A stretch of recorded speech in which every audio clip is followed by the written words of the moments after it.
കുഞ്ഞിച്ചുമിനസാനും welcome back to another video. ഞാൻ നിങ്ങളുടെ സ്വന്തം എക്സ്ട്രാ കോമിക്. സോ നമ്മൾ നോക്കാൻ പോകുന്നത് സോളോ ലെവലിംഗ് റാഗ്നറോക്കിൻ്റെ എപ്പിസോഡ് 6 ആണ്.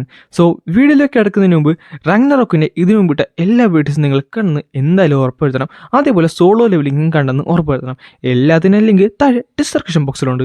പിന്നെ ഈ വീഡിയോ പൂർണ്ണമായിട്ട് കണ്ടതിന് ശേഷം വീഡിയോ ഇഷ്ടപ്പെട്ടു കഴിഞ്ഞാൽ ലൈക്ക് ചെയ്യാനും ഷെയർ ചെയ്യാനും പിന്നെ ഇതേപോലത്തെ വീഡിയോ മിസ്സാക്കാതിരിക്കാൻ വേണ്ടി നമ്മുടെ പേജ് ഒന്ന് സബ്സ്ക്രൈബ് ചെയ്ത് വെക്കാനും മറക്കണ്ട. കാര്യം ഇന്നും ഈ നിമിഷവും നിങ്ങൾ പലരും സബ്സ്ക്രൈബ് ചെയ്താണ് നമ്മുടെ വീഡിയോസൊക്കെ കാണുന്നത്. അങ്ങനെ ചാപ്റ്റർ തുടങ്ങാൻ തന്നെ സുഖം ചാടി വന്ന് അവൻ്റെ മുഖത്ത് നോക്കി ഒരു കിടിലൻ ചവിട്ടുന്നുണ്ട്. ഇത് കാണുന്ന ഷാഡോസിന് എന്ത് പറയണം എന്ത് ചെയ്യണം എന്നറിയാൻ പറ്റായിരുന്നു. കണ്ടു കഴിഞ്ഞവർ ഞെട്ടിത്തെറിച്ചു പോയി.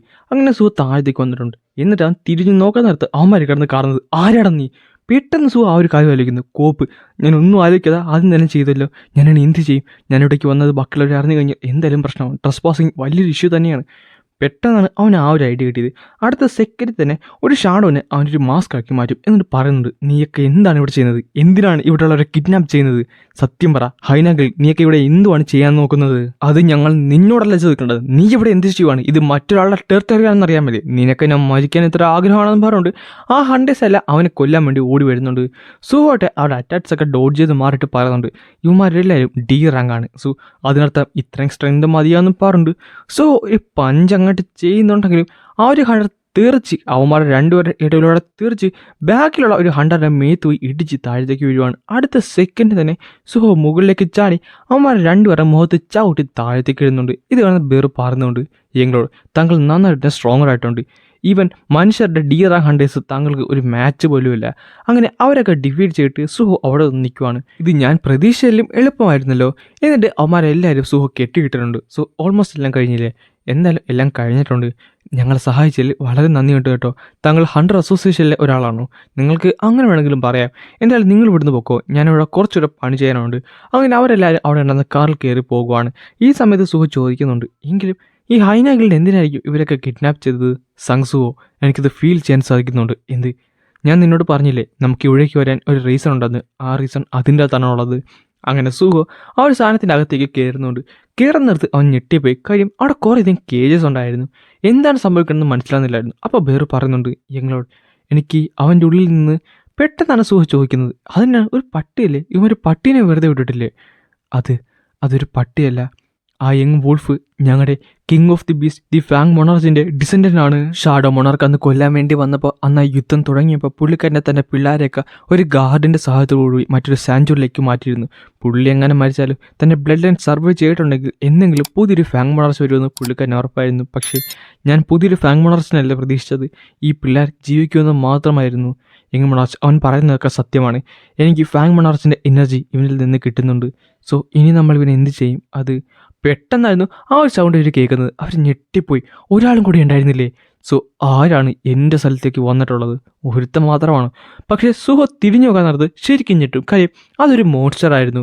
ഹൈനാഗിലുള്ള എല്ലാം യൂസ്ലെസ് ആണ്. നിന്നെയൊന്നും ഒന്നും ചെയ്യാൻ പോലും സാധിച്ചില്ലല്ലോ.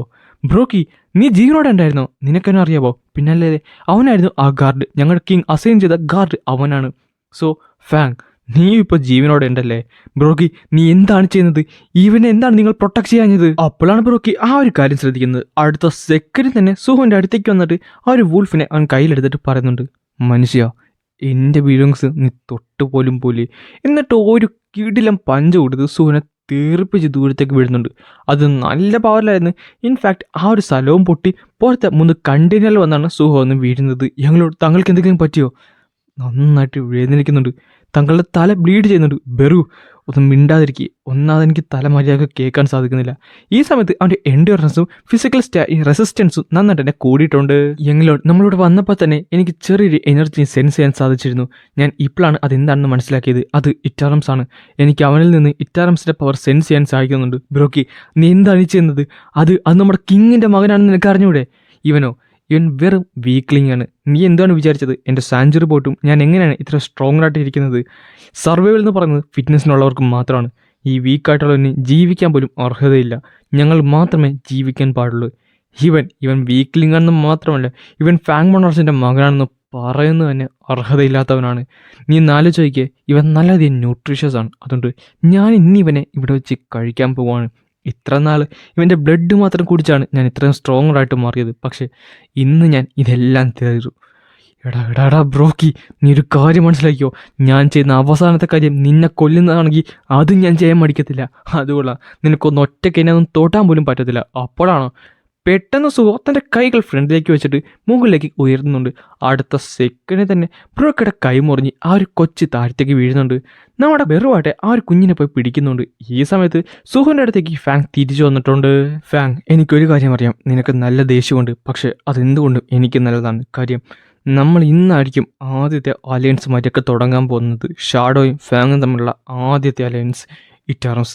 ഞാൻ അവസാനം ഒരു ക്ലൂ കണ്ടുപിടിച്ച് എൻ്റെ അച്ഛനിലേക്ക് ചെല്ലാനുള്ള ഒരു ക്ലൂ. ഈ സമയത്ത് ബ്രോക്കയുടെ കണ്ണുകൾ എന്തോ ഒരു പ്രത്യേക സിഗ്നലിൽ തിളങ്ങുന്നുണ്ടായിരുന്നു. അവൻ പറയുന്നുണ്ട്, ഞാൻ നിന്നെ കൊന്നിരിക്കും. ഈ സമയത്ത് അവന് പുതിയൊരു ക്വസ്റ്റ് വരുന്നുണ്ടായിരുന്നു. അതൊരു എമർജൻസി ക്വസ്റ്റ് ആയിരുന്നു. ബ്രോക്കി എന്ന് പറയുന്ന ഹൈനനെ കൊല്ലണം. അപ്പോൾ സുഹോ പറയുന്നുണ്ട്, ഇവനാണ് ഹൈന ദി ബ്രോക്കി. എനിക്കിപ്പോഴാണ് മനസ്സിലായത് ഇവൻ്റെ പേര് വെച്ചായിരിക്കണം ആ ഒരു ഗിൽഡ് ഇട്ടിട്ടുള്ളത്. പക്ഷേ ഈ ഒരു മോൺസ്റ്റർ എങ്ങനെയാണ് ഒരു ഗിൽഡ് സെറ്റാക്കിയത്? ഇതെല്ലാം ഇറ്റേണൽസ് കാരണമാണോ? ബ്രോക്കി, ഞങ്ങളെ കൂടെ അഴിച്ചുകൂടി. അവൻ ഒട്ടും നോർമലല്ല. ഞങ്ങളും കൂടെ താങ്കളെ സഹായിക്കാം. ഞാനതിന് നിങ്ങളെ സമ്മതിച്ചിട്ട് വേണ്ടേ? എന്നാൽ അടുത്ത സെക്കൻഡ് ബ്രോക്കി അവന്മാരുടെ അടുത്തേക്ക് പോയി അവന്മാരെ എല്ലാവരെയും കൊന്നു കളയുന്നുണ്ട്. മിണ്ടിപ്പോകരുത്, നിന്നെപ്പോലുള്ള വീക്ക്ലിങ്സ് ഒന്നും മിണ്ടാൻ പാടില്ല. ഈ സമയത്ത് സുഹ ചാട്ടി കൊന്ന് അവനെ അറ്റാക്ക് ചെയ്യുന്നുണ്ട്. എന്നിട്ട് ചോദിക്കുന്നുണ്ട്, ബ്രോക്കി, ഒരു കാര്യമില്ലാത്ത നീ എന്തിനാണ് അവരെ കൊന്നത്? കാര്യമില്ലെന്നോ? അവർ വീക്ക്ലിങ്സ് ആണ്, ഞാൻ സ്ട്രോങ്ങറാണ്. സ്ട്രോങ്ങർ പറയുന്നത് മാത്രമേ വീക്ക്ലിങ്സ് കേൾക്കാൻ പാടുള്ളൂ, അല്ലാതെ തിരിച്ചല്ലെന്ന് പറയുന്നുണ്ട്. സുഹനെ ഇടിച്ചവൻ ബാക്കിലേക്ക് തെറിപ്പിക്കുന്നുണ്ട്. എന്നിട്ട് അടുത്ത സെക്കൻഡ് തന്നെ വീണ്ടും ഒരു അറ്റാക്ക് ചെയ്യുന്നുണ്ടെങ്കിൽ സുഹോ അത് ഡോഡ്ജ് ചെയ്ത് മാറുന്നുണ്ട്. അങ്ങനെ അവർ തമ്മിലുള്ള ആ ഒരു ബാറ്റിൽ അവിടെ തുടങ്ങുകയാണ്. സർപ്രൈസ് ആയിട്ട് ബ്രോക്കി ഒരു കിടിലിനെ അറ്റാക്ക് ചെയ്യും. പക്ഷേ സുഹോ അത് ഡോഡ്ജ് ചെയ്തിട്ട് മുകളിൽ നിന്ന് താഴത്തേക്ക് വന്ന് തൻ്റെ ഏറ്റവും പുതിയ സ്കില്ലായിട്ടുള്ള സ്റ്റോം സ്ലാഷ് യൂസ് ചെയ്യുന്നുണ്ട്. ഇത് കാണുന്നത് ബ്രോക്കി പറയുന്നുണ്ട്, കൊള്ളാം, ഇത് മാത്രമേ നിനക്ക് ചെയ്യാൻ സാധിക്കത്തുള്ളൂ. ഇത് വളരെ ഡിസപ്പോയിൻമെൻ്റ് ആണെന്ന് പറയുന്നിടത്താണ് ആ ഒരു സോഡ് അവൻ്റെ മുഖത്തേക്ക് തറച്ച് കയറുന്നത്. എന്നിട്ട് പറയുന്നുണ്ട്, ഞാനിവിടെ തീർന്നിട്ടില്ലെന്നും പറഞ്ഞുകൊണ്ട് സ്പിൻ ചെയ്യാനും തുടങ്ങും. ഈ സമയത്ത് ആ ഒരു സോഡ് പറയുന്നുണ്ട്, ബ്രോക്കി, എനിക്കറിയാം നീ ഒരിക്കൽ നമ്മുടെ ലോഡായുള്ള റക്കനെ റെസ്പെക്ട് ചെയ്തുകൊണ്ടിരുന്നതാണ്. അതൊക്കെ എവിടെ പോയി? ശരിയാണ്, ഞാൻ എൻ്റെ ലോഡ് റക്കനെ റെസ്പെക്ട് ചെയ്തതാണ്. എന്നാൽ പെട്ടെന്ന് ആ ഇറ്റാറംസിൻ്റെ പവർ അവൻ്റെ കണ്ണിലേക്ക് തുളച്ച് കയറി.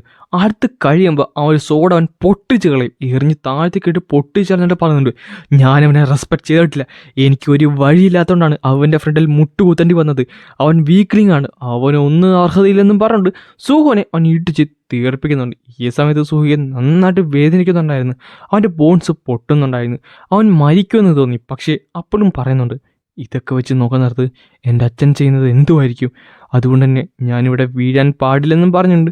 സുഹോ തൻ്റെ ഷാഡോസ് യൂസ് ചെയ്ത് ഒരു ഗോങ്ലെറ്റ്സ് ഉണ്ടാക്കിയിട്ട് ഒരു കിടിലം പഞ്ച് ചെയ്യുന്നുണ്ട്. എന്നിട്ട് അവർ തമ്മിലുള്ള ബാറ്റിൽ അങ്ങനെ സംഭവിച്ചുകൊണ്ടിരിക്കുകയാണ്. ഈ സമയത്ത് നമ്മുടെ ഫാങ് പറയുന്നുണ്ട്, ഞാൻ മരിക്കാൻ പോകുവാണ്. ഇതായിരിക്കും എൻ്റെ അവസാനം. എനിക്കിവിടെ ഇനി ഒന്നും ചെയ്യാൻ സാധിക്കത്തില്ലേ? അവസാനം എല്ലാം സങ്സുവിൻ്റെ കയ്യിൽ തന്നെ കൊടുത്തിട്ട് ഞാൻ പോകണമോ? പക്ഷേ എനിക്കിനിയും ഫൈറ്റ് ചെയ്യണം. ഈ സമയത്ത് അവൻ മറ്റൊരു കാര്യം ശ്രദ്ധിക്കും. ആ കുട്ടി വുൾഫ് അവിടുന്ന് എഴുന്നേൽക്കുന്നുണ്ട്. അതായത് ലോർഡ് റാക്കൻ്റെ സക്സസർ അവിടുന്ന് എഴുന്നേൽക്കുന്നുണ്ട്. ഇത് കാണുന്ന അവൻ തന്നെ ഫുൾ പവർ യൂസ് ചെയ്ത് ആ ഒരു പവർ എല്ലാം അവന് ട്രാൻസ്ഫർ ചെയ്യുന്നുണ്ട്. അങ്ങനെ ആ കുട്ടി വുൾഫിന് ആ ഫാങ്ങിൻ്റെ പവർ എല്ലാം കിട്ടും. ഈ വോൾഫ് ഇപ്പം എഴുന്നേക്കാൻ കാരണം സുഹോയാണ്. അവൻ്റെ ഫൈറ്റിംഗ് സ്പിരിറ്റ് കണ്ടപ്പോഴാണ് ഇവൻ ഇൻസ്പയർ ആയത്. ഈ സമയത്ത് സുഹോ തെറിച്ച് ബാക്കിൽ പോയി വീണിട്ടുണ്ടായിരുന്നു. അവനൊന്ന് എഴുന്നേക്കാൻ പോലും പറ്റുന്നില്ല. തൻ്റെ ശക്തിയൊക്കെ എടുത്തുകൊണ്ട് തന്നെ കൈകൾ ഉയർത്തുന്നുണ്ടെങ്കിലും അതിൻ്റെ HP 2350 നിന്ന് വെറും 21 മാറി. പുള്ളിക്കാരൻ പറയുന്നുണ്ട്, ഞാൻ ഓർത്തത് ഞാൻ സ്ട്രോങ്ങർ ആണെന്നാണ്. പക്ഷേ ഇതെൻ്റെ ഫ്രണ്ടിലുള്ളത് ഒരു വോളാണ്. എനിക്കിവിടെ വിജയിക്കാൻ സാധിക്കത്തില്ല എന്ന് ചോദിക്കാൻ നേരത്ത് ബ്രോക്കി അവനെ അറ്റാക്ക് ചെയ്യാൻ വരും. എന്നാൽ പെട്ടെന്നായിരുന്നു അവൻ്റെ ഫ്രണ്ടിലേക്ക് ഒരു കാര്യം വന്ന് വീഴുന്നത്. അവൻ ഞെട്ടിപ്പോയി. അവൻ നോക്കാൻ നേരത്ത് അതൊരു വോൾഫായിരുന്നു, ഒരു വലിയൊരു വോൾഫ്. അവൻ ദേഷ്യമായിട്ട് കിടന്ന് കാണുന്നുണ്ട്. ഈ സമയത്താണ് മറ്റൊരു നോട്ടിഫിക്കേഷൻ വരുന്നത്. ഫാങ്ങിൻ്റെ സക്സസറിനെ അവൻ്റെ കൂടെ കൂടണം, അതായത് സുഹുവിൻ്റെ പാർട്ടിയിൽ കൂടണമെന്നുണ്ട്. അപ്പോഴാണ് സുഹയ്ക്ക് ആ ഒരു കാര്യം മനസ്സിലായത്. ഇപ്പോൾ അവൻ്റെ ഫ്രണ്ടിലുള്ളത് നേരത്തെ കണ്ട ആ ബേബി വൂൾഫാണ്. അവന് സുഹുവിൻ്റെ പാർട്ടിയിൽ ചേരണമെന്ന് ആഗ്രഹമുണ്ട്. അങ്ങനെയാണ് ഈ ഒരു ചാപ്റ്റർ ഇവിടെ അവസാനിക്കുന്നത്. ഗൈസ്, നാളെ തന്നെ അടുത്ത വീഡിയോ വരുന്നുണ്ട്. ആൻഡ് ബിലീവ് മീ, അടുത്ത വീഡിയോ നിങ്ങൾ സർപ്രൈസ് ആയി പോകും. കാര്യം കിടിലം പവർ അപ്പും നമ്മൾ വിചാരിക്കാത്ത ട്വിസ്റ്റും നാളെ നിങ്ങളെ കാത്തിരിപ്പുണ്ട്. സോ അത് മിസ്സാക്കാതിരിക്കാൻ വേണ്ടി ഇപ്പം തന്നെ പേജ് സബ്സ്ക്രൈബ് ചെയ്ത് വെക്കാൻ മറക്കണ്ട.